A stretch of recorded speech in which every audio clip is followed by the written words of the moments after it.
Hey everybody. Today we're going to be launching a brand new series on this channel where it's basically going to be a weekly vlog of me discussing the pieces of music that I'm currently working on at the moment.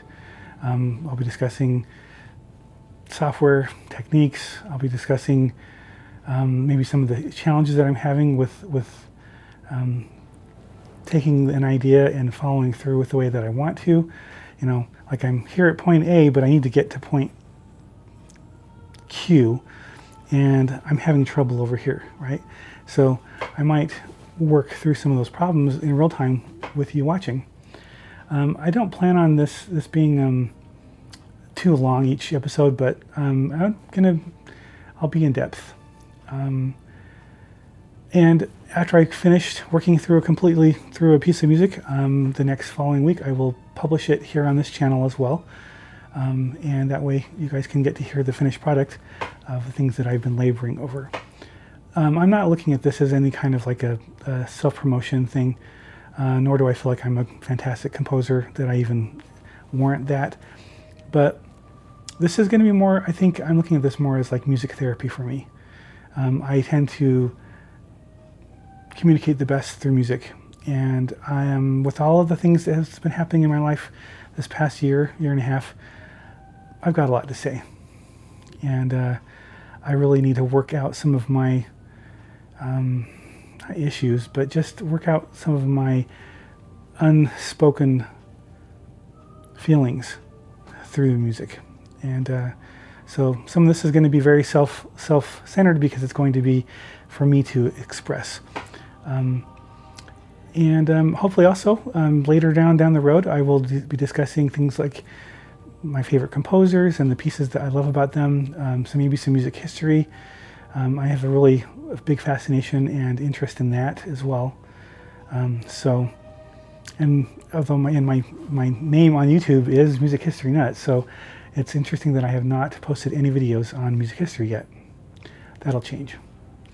So sit back, relax, enjoy this one. I'm going to be discussing the software that I use. I'll be discussing I'll also show you my hardware setup, and a little bit of my workflow, and then I'll show you the piece I'm currently working on. Thank you very much. Enjoy. So I think that the first order of business that we need to do is figure out, okay, what software am I going to be using? Because I can't use Finale anymore. And I need to find something that's going to be quick, that's not going to be such a huge learning curve that I feel like I have to learn another degree in this. I spent 30 years working with the same program, and I knew it in and out. I was a beta tester for the company for several years, and it was my go-to notation and compositional tool. Some people write better just by playing it and recording and adding tracks into that kind of stuff. I kind of have to see it in notation. I like to see how it works. I seem to. It's not that I even sight read that well, but seeing it in music notation helps me write better. Coming up with the ideas, though, I can do that with improvisation. But anyway, I was thinking that as I was kind of preparing this, that I really can't use Dorico right now, because Dorico, the free version, only allows you to work with 8 staves, and I think that the best way to learn a new software is to put it through real-world tests. In this case, I'm going to take an actual piece of music that I started 3 years ago, and I'm going to learn the software by writing the music to finishing up this piece. 3 years ago, I finished a piece of music called The Contest Between Elijah and the Priests of Baal. It was an orchestral tone poem, and at that time I discovered, I discovered that I wanted to start writing tone poems based on the illustrations of Gustave Doré, and specifically the ones that are out of the Bible. I even had a video where I asked people, hey, what do you think I should work on next? And I suggested the brazen serpent story out of the Old Testament, and several DM'd me saying, hey, that's the best, you should do that one. So I got that encouragement. So I started it. But then I lost kind of interest because I had a really nice beginning, but then I didn't like where I was heading after that. I didn't like the direction I was taking us after that. I even incorporated a bit of a John Milton poem, the first stanza from a poem he wrote called The Passion, which he was writing about the Passion of the Christ. But this is obviously about the Israelites, but it sets the tone for they were in woe, and they were murmuring and suffering and as they were wandering in the desert. And so I included the first stanza of this poem, and it says, "For now to sorrow must I tune my song and set my harp to notes of saddest woe." And I kind of liked how that was treated. I liked and you'll hear it in a minute, but I really liked it. But then I didn't like where it was heading, and then I kind of lost interest. Life got in the way, divorce, all that kind of stuff happened. So I just kind of shelved it. Well, I thought this would be the perfect piece of music to dig out, and let's get this finished by doing it. And in this way, I'll be learning new software. So I took, and this is what it looks like in Finale. Okay, as you can see, it's got the large time signatures, and I like that a lot. Even though I don't ever think I'll be in front of an orchestra conducting this, and that's what those are there for, to help the conductor not have to sit there and be surprised at what's coming up, because this tells them, hey, this is how many beats this next measure, this is how beats, So I like that. Now, Finale kind of squished all these measures together, so this isn't really what the finished product will look like. But my point is, I can't use Finale because if you start getting into lyrics or layers or other things, it crashes the program. So, but I took this and I exported it as a music XML file, and then I imported it into both MuseScore and Notion. Here's what it looks like in Notion. Now, as you see, there are no large time signatures there. They're there, but So, so this kind of soured me to at least this particular type of music.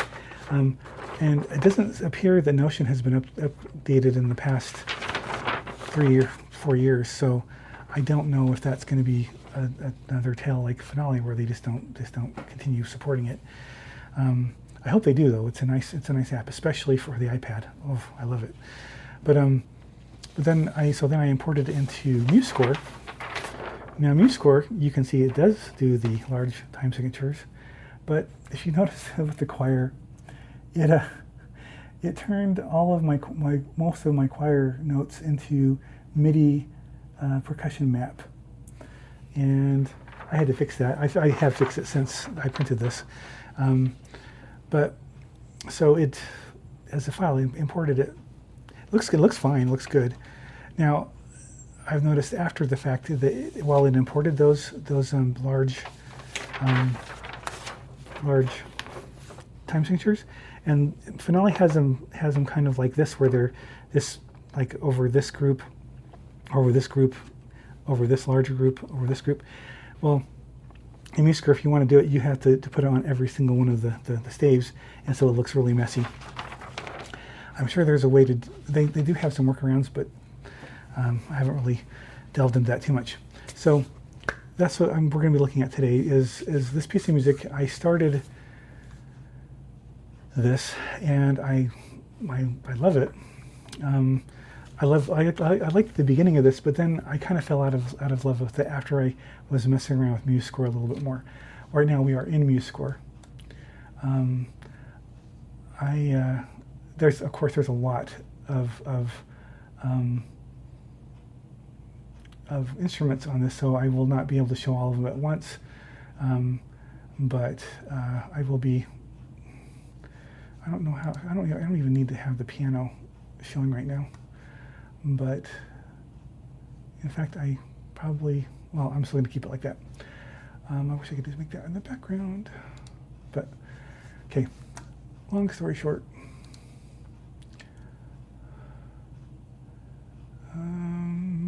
Okay, I'm going to keep that going. Okay. So I'm going to play this. This is the beginning of this. Again, it's not perfect, but I have to say that the MuseScore samples it uses for MuseScore are quite amazing, actually. It's been one of the big divides between notation software and getting any kind of thing that sounds like a realistic orchestra. Usually you do the composing here, you export that MIDI file and then import it into a digital audio workstation, and then you finesse a performance out of it by adjusting all the MIDI data to make it sound more realistic. And even though Finale has human playback and all these other things, and then it supports all sorts of VSTs, virtual instruments, it just never quite sounds good enough. I mean, it's good enough to compose with, but it's not like those performances that it's playing back actually help inspire the next thing. It's just something I kind of know I have to deal with. It sure beats it when it first came out, when it was just tones, like pitches. And then they incorporated using general MIDI, which was fine. That at least gave it some variety. You know, strings sounded like strings. You know, trumpets sounded like trumpets, but it still was it sounded like more like an old video game, right? When sample libraries became something of, you know, that they became popular, that kind of opened up that a little bit more, so it sounds more realistic. But I always still had to import that into a digital audio workstation, and then finesse that performance so it would sound more like a real orchestra. But I'm finding that MuseScore, its playback is really, really good, and the instruments, I discovered that all the instruments that were supplied here were recorded specifically for MuseScore, and MuseScore has its own sampler, and it was very professionally put together. All the articulations work the way they're supposed to, so I think that this might be the winner. At least for this piece of music, I think it's going to be. I will probably use a different piece of music to put Notion through the paces, but we'll see. So I'm gonna go ahead and play this.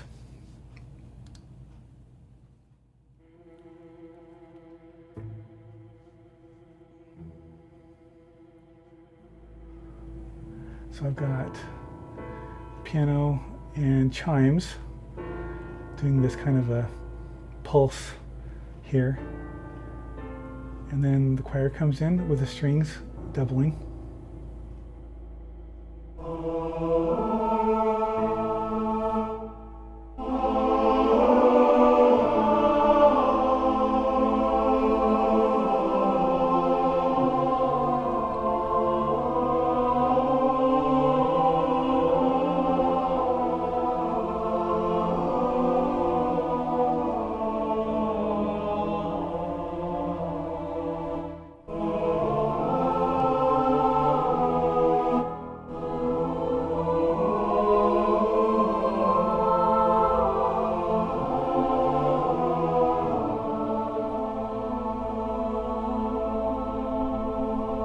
I figured I would have these strings do this kind of thing, like it's like the wind blowing, and it's giving this, I don't know,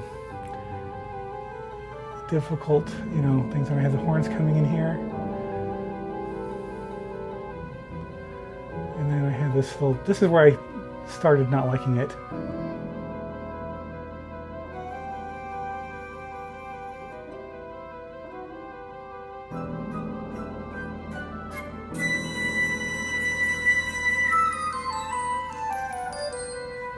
The string pattern coming in here.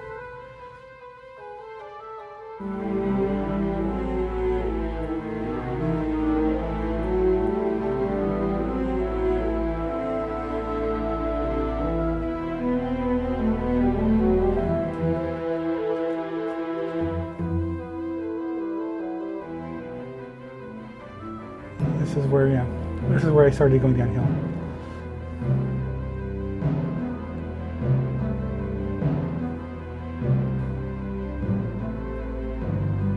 And then I was toying around with different, this is more of a sketch of what I was doing with runs, but I didn't like it. So, yeah. But then I decided I was messing around with some of the string samples. I'm like, hey, this sounds really good. And so I was just kind of messing around, playing around with them, and it was like, wow, this is kind of inspiring. So I decided to just take the first violin, second violins, and do this very quiet little, this eke of a beginning of a thing, and then build from that. And so that's what you're going to be hearing next. And this is where I discovered how well recorded and how well programmed these samples are for MuseScore's thing. So.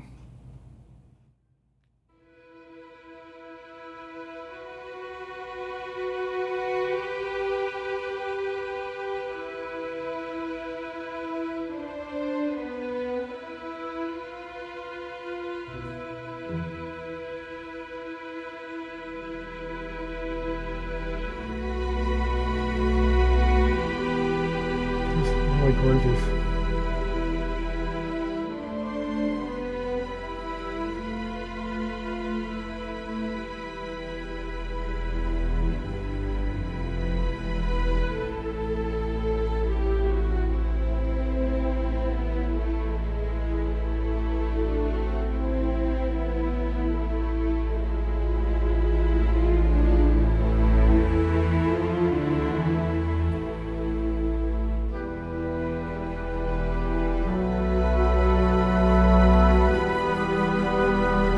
Now I've added woodwinds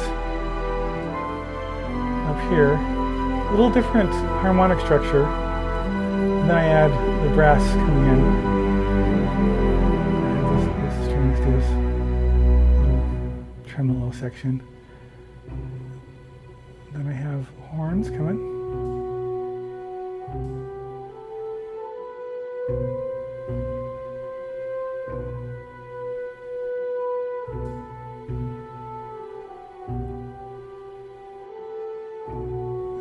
The woodwinds coming to help out. So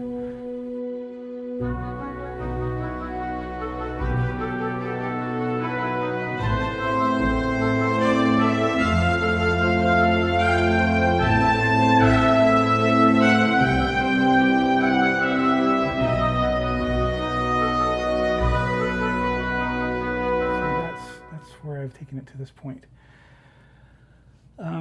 I think I will probably take out the oboe. In fact, I'm going to do that right now. I don't think it's necessary. Let's hear that from there. That's going to be what, 99? Okay. Yeah, let's do that. Let's do 98.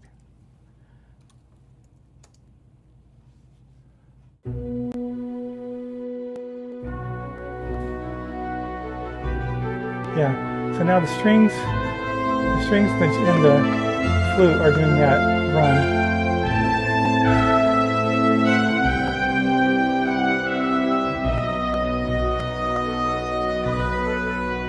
There, but it's not overpowering, so that's kind of giving it some motion. Now I think I'm probably going to be like somehow go from this to then having that, at least this opening section with the choir here, and then but take it a completely different direction than I started here. This is okay, but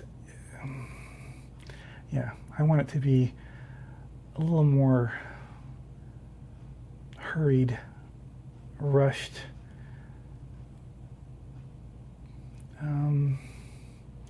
miserable, howling winds, but not necessarily powerful, but just like that kind of wind that just incessantly blows, that it wears you down over time. Something like that. I don't know. These are thoughts. And again, there's a dozen different ways that you can present that musically. But I've only been working on this right through this section over here since yesterday, and I just fell in love with how the strings, I mean, the legatos are perfectly legato. When you have a crescendo, it's not just a volume change, it actually increases the resonance of the instrument. You can hear that it's not only louder, but it's more intense, more expressive, and that's exactly what that is, and that's how it should be. I've never heard a notation program sound this polished from just playing the notes. It's that's amazing. So now I'm sure that there's going to be lots of limitations I'm going to be encountering, or at least things I'm going to have to go, oh, I really don't like the way they do this versus this way. I really am trying to approach this with an open mind, and not be stuck in my finale ways, because in my mind I know I can't do that anymore. But there's enough similarities that it's easy to follow. Like the ones I have mostly open the most time, I'll have accidentals, I'll have dynamics, articulations, and I'll have tremolo and text. Sometimes I'll deal with that too. But like for doing pizzicato and arco, it's here in the text. But they're tiny. As you can see right here, I mean, I can zoom in, but it's arco is right there, teeny little thing. And so I need to make those bigger on the page. So, but anyway, that's what's going on. That's what's new with me. So I think I'll talk about my hardware next, and then I'll be done with this episode. So this is going to be a brief overview of the hardware that I use. Now, when I first moved in here, all of my stuff was in storage. I had my computer, and then that was it. And luckily, my nephew, who is living here as well, he has a bunch of equipment that he's not using at the moment, and so he let me borrow some of it to get started with. So I'm going to talk about what I use. This piano is a Yamaha S90. It's an older but still in good condition piano, and it's got the actual piano weighted keys, which is, I like that a lot. Of course, I've got my baton, which is for me it's an essential composition tool. After I've written something, I tend to kind of conduct it as I review what I've written, and it kind of helps me think. And I don't know, it's a weird kind of a tactile type of emotion that helps with the thought processes and stuff. Okay, so I'm using Sennheiser. This is an HD 414 SL, and these are probably older than I am, but they're still functioning just fine. I've replaced the ear pads several times, but it's being powered by this Sennheiser headphone amp, which is actually being powered by this Focusrite. This is a Focusrite iTrack Solo, and it's old, but it still works. But the sound comes over out there into there. This Focusrite is also powering two monitors out of there. And on here, these are Yamaha H57s, and I still have my Behringer Truth series ones. But again, when I moved here, they were in storage, and my nephew wasn't using these, and so he let me borrow them. So, and they sound fantastic. So I'm probably not going to be swapping them out until I need to. He's not needing them right now. Now because the switches for these are in the back, I basically have, as you see this little thing right here, I have them both connected to here. These are always on the on position, and then I just have this switch. So I just turned off my monitors, and I can turn them both back on. So that's that. Let's see here, what else? Okay, right here. I have the Behringer X-Touch 1, which is a single slider control surface.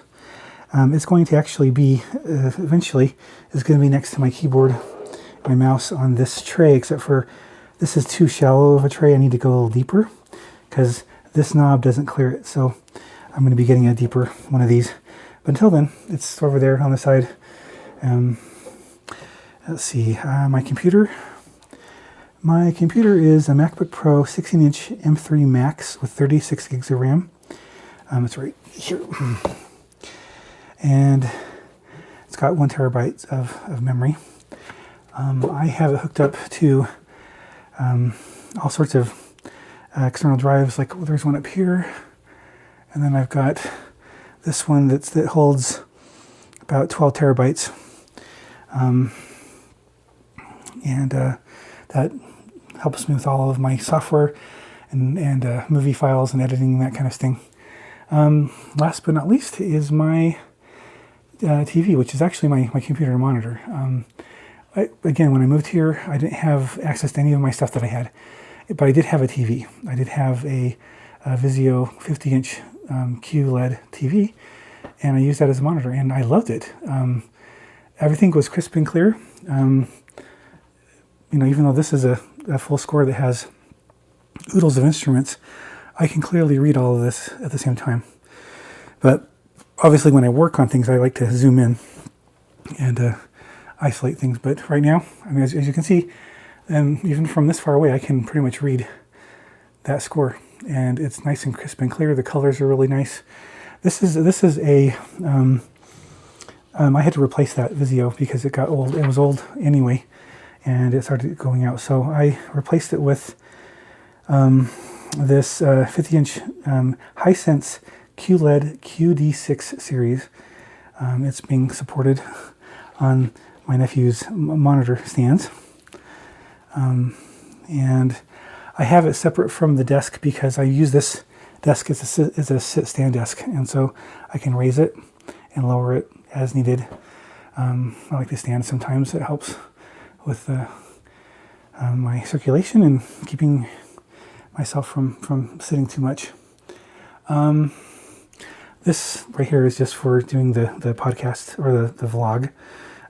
This is a Dell webcam, and it's got a magnet on it, and which is why I've got this right here to protect the surface of this, because otherwise it would, but it stays on there. Usually when I'm not using it, I just kind of bend it down like that, and that way I don't have to get it in the way, but sometimes I just move it over to this area so it's not in the way. I think I'll talk a little bit more about some of the software I use without going into too much depth.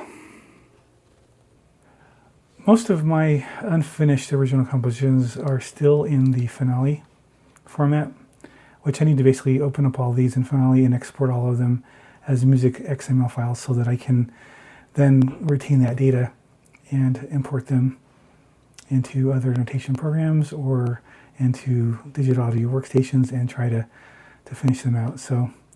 But right now I've got here's the three main ones I got. I've got Finale, Notion, and MuseScore open at the same time right now.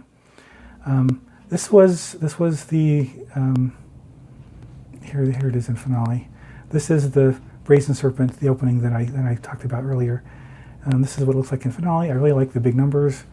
It does help kind of keep me focused on rhythms and time signatures, but it's not absolutely necessary. But it makes it easier to read. And so I really love the way that Finale looks. I loved Finale for a lot of reasons. It's got its own share of bugs and issues now, especially now that we've changed. But I like a lot of things about it. Like I like being able to see the measure numbers here at the bottom in those little squares, and they're also up here on the actual app itself. You can see the measure numbers here, so it's always easy to figure out where you are. With MuseScore, I kind of cheated by putting the measure numbers in every measure, so I can easily pick that up. I wish there was a thing up here that would let you see it, but I honestly, though, I have not really scratched the surface with MuseScore. I just barely started doing any editing of things at all, and composing things in it. So, but yeah. Then there's Notion. Notion, when I imported the XML file, it looks just perfectly fine. Obviously, the difference is it doesn't do the large time signatures, which that's fine, but it just makes it easier to read later. But as you can see, it looks really pretty. The engraving looks very nice and professional. It's actually a really simple program. I mean, when you want to enter new notes, and if you just do it just by recording them, it actually does a really neat job at transcribing them into what you've actually meant to play. Like with Finale, you have to be spot on, dead accurate as far as the hyperscribe goes. Otherwise, what you thought you played was a quarter note, but then what it actually is a quarter note tied to a 64th note, right? I mean, it's like you have to be really precise. Well, this is a lot more forgiving, and it actually lets you be a little bit less than perfect, and it still gets most of the rhythmic values correct on the notes. So I do like that about that. Plus, Notion has a really good app for the iPad. You can actually write in the score, and it will transcribe it into professional-looking notation for you. And I've actually used Notion's iPad app before I ever got the desktop version. So those are the three main notation programs I will probably be dealing with. So this is the Brazen Serpent imported into Dorico. Now, if you look at the top here where it says opening, it's read-only. And that means that I can view it, and I can probably even play it if I wanted to. But if I get play, nothing. Okay. So it'll go through that, but I can view it. But then it looks actually like they did a good job with the notation. It looks pretty good. I'm not 100% sure about some of this, but they got the glissando right, and all of the slurs and the ties and all that stuff is good. The time signature changes are all there. 5/4, 4/4. However, they're not the big ones. I'm not sure if you can, but you probably can. Again, I can't use the Brazen Serpent as a test case for this anyway. I will be doing a brand new unique piece that will do as many of the staves that it'll let me. When I go into doing the, if I do the open, like a create new, it looks like I'm mostly allowed 6. Like if I go into chamber, it's a quartet, quintet, trio, quartet, solo, piano, quartet. The quintet seems to be the largest that I can do, so it might be only 5. I could have got that wrong. Let's look at the orchestral. A string orchestra is what? What does it have in it? Oh, it's got the 5. Okay. So, yeah. So it's got the... So I probably will do something like this here for that one, but I really don't know. Anyway, that's what the recorder looks like, and I'm sure I will get to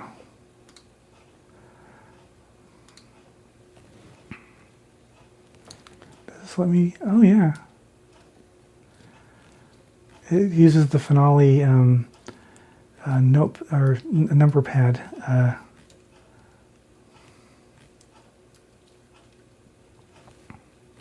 Although 5 should be. Anyway, it's yeah. But anyway, this is what Dorico looks like. Dorico 6 is free, and it lets you use up to 8 staves. I will probably put this through the paces, like maybe with a string quartet or maybe some other smaller ensemble piece, and that way I can learn its workflow. The way that I'm going to be learning with these other two. I probably will be using a different piece of music for doing Notion than I am right now. I'm going to be using the Brazen Serpent with MuseScore, and when I'm finished with that, I should have a pretty good grasp on what's going on there. So let's talk about a little bit more some of the other applications that I have.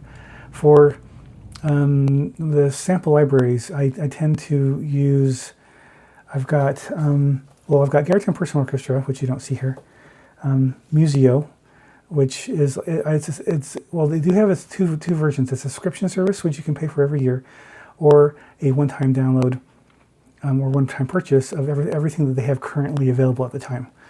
And